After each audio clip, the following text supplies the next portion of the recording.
Hi all for the kids, welcome back to the channel. Today I've got part 3 of our Geronimo Stilton, The Curse of the Cheese Pyramid, and we will enjoy that one today. I hope you're all doing well and staying safe and healthy. Don't forget to like and subscribe. If you want to, leave a comment to tell me what you're thinking of the book, and we'll get right into it. Curdle me sour. Chewing my whiskers, I headed off to find the plane. A small plane that said dirt cheap departing flights was tacked to the wall. It looked like some mouse had scribbled it with crayons. I turned down a dark hallway. At the end of the hall stood the plane. My fur broke out into a cold sweat when I saw it. Curdle me sour! Grandfather William had cut costs to the tailbone. The plane was all patched up. It looked like it wouldn't make it off the runway. As I approached, I noticed a mechanic banging his hammer on one of the wings. There, he grunted. Maybe we won't crash this time. As I approached, I noticed a mechanic banging his hammer on one of the wings. There, he grunted. Maybe we won't crash this time. I gripped my suitcase tightly and climbed on board. A chubby flight attendant took my ticket. You're in class Z, she informed me. Looks like someone's been cutting costs to the tailbone, huh? She waved me over to seat number 17. It was tiny, tattered wicker chair. Instead of a seatbelt, there was a piece of string. I tried not to scream. Still, my cold sweat had turned into a cold shower. I sat down carefully. Then I tied my string belt in a double knot. How did I get myself into this mess? Meanwhile, the plump flight attendant was making an announcement. Does anyone wish to buy a parachute? This is your last chance. Take 'em or leave 'em, she snarled. My whiskers trembled. A parachute? I stammered. But why? The flight attendant scowled. Hello in there, she called, tapping my head with her paw. Have you seen what this plane looks like? I stared out my broken window. My double-knotted string belt had already snapped in two. Seconds later, I had selected a red, white, and blue parachute.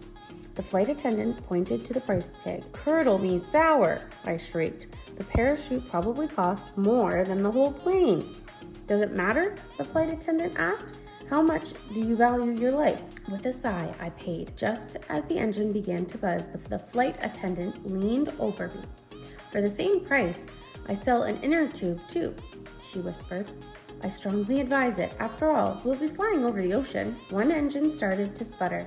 It sounded like a cat with fur balls stuck in its throat. Things were not looking good. I threw more money at the flight attendant and grabbed the inner tube. Suddenly, a voice screamed over the loudspeaker. Good morning, rodents. This is your captain, Crash Ratjack. My co-pilot today is Ted Simplestout. I'd also like to introduce our flight attendant, Miss Sally Skinnyfur. In a few minutes, Miss Skinnyfur will be serving you a cheese snack to everyone except those in Class Z.